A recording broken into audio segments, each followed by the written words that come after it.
different and struggled with.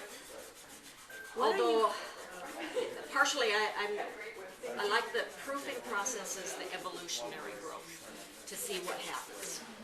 What are you wiping the plate with? I'm using just a little bit of mineral spirits. Could you see these little red marks I ticked onto the shapes? That was my help in carving to decide this is positive. Red always means positive, to save it.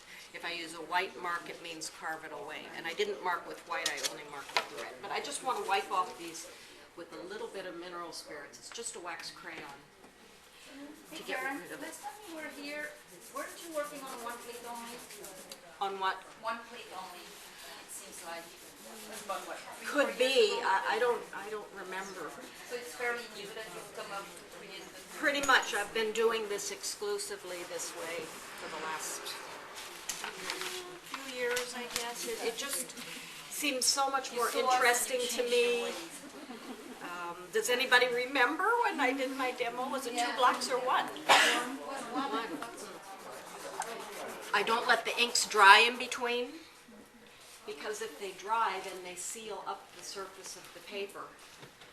And then your next layer sits on top of the paper instead of goes inside. And I want it to go into the paper, which makes the surface of the paper have a wonderful integration of ink and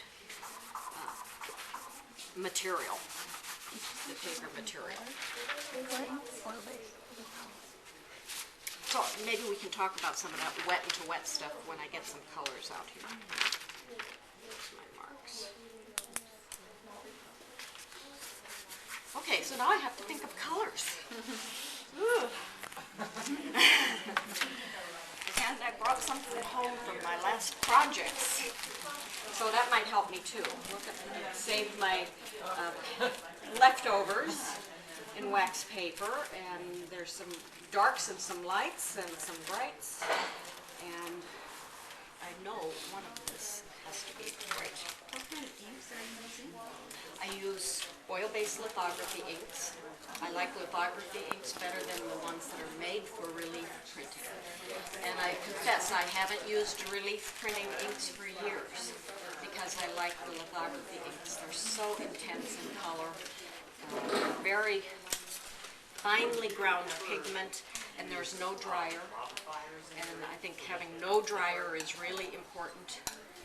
Again, because I'm printing wet into wet, and I don't want things to dry out on the glass slab. I don't even want them to dry out very much in the wax papers. But they do eventually, and they start leaking out, and then here's again something.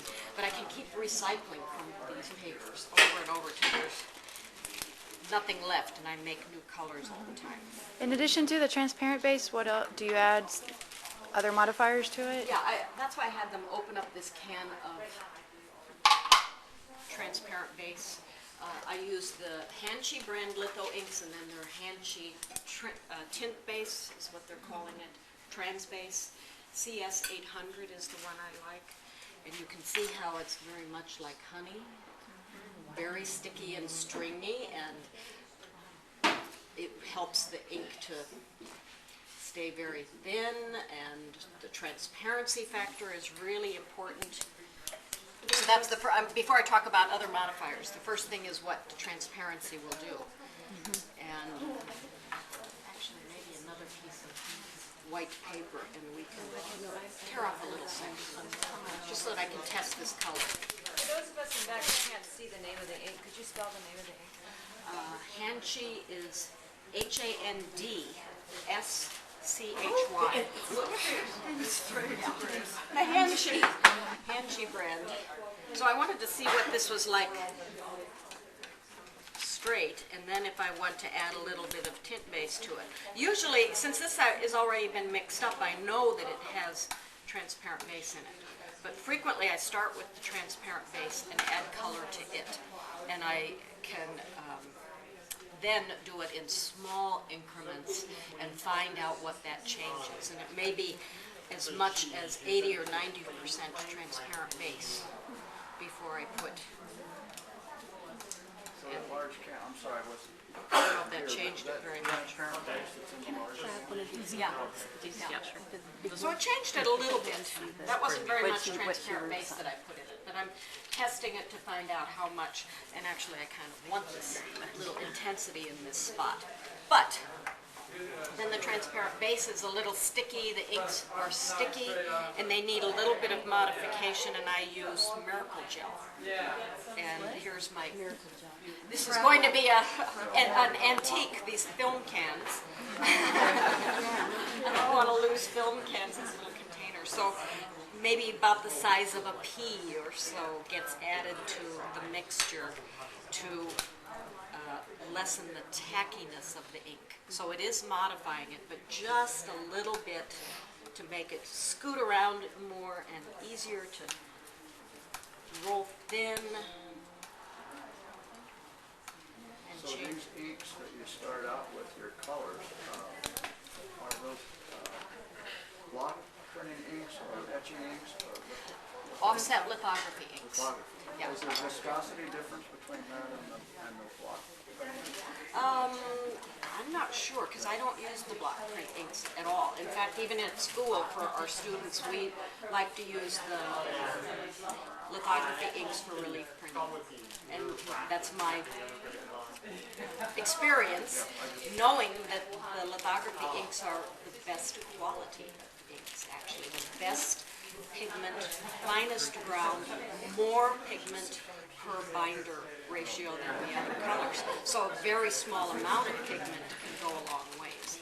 So again, we might start with the transparent base, a mixture of that this time. Then I'm going to make something that's very delicate.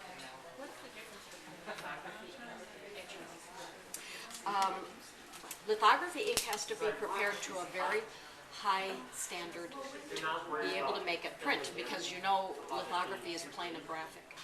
So this micrometer thick deposit of very finely ground pigment particles. In etching, you're actually filling a void with ink. So it doesn't have to be fine, it needs to be chunky. And if you play with your etching ink, you can feel the grittiness of that pigment particle. So those two differences, I think, actually show up if you're rolling flat. And it looks a little more grainy from the etching inks. Of course it will print relief, and there's people who do print relief all the time, but that grittiness, I think, is something I don't like. And a lot of etching ink has dryer in it, and I don't want any dryer. So I think this color is actually quite transparent anyway. So we could also do that test. What does this look like now?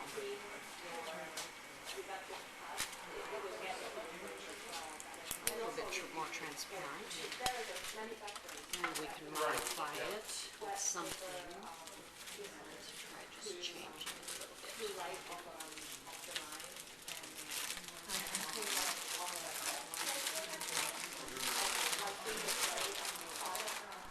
So here's my press board underneath.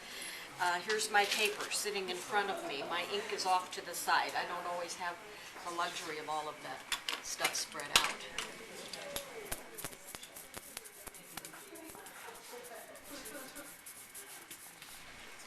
So I'm going to put this ink through the stencil with one light charge of ink. And sometimes at the very first run I can under ink deliberately. I'm cautious.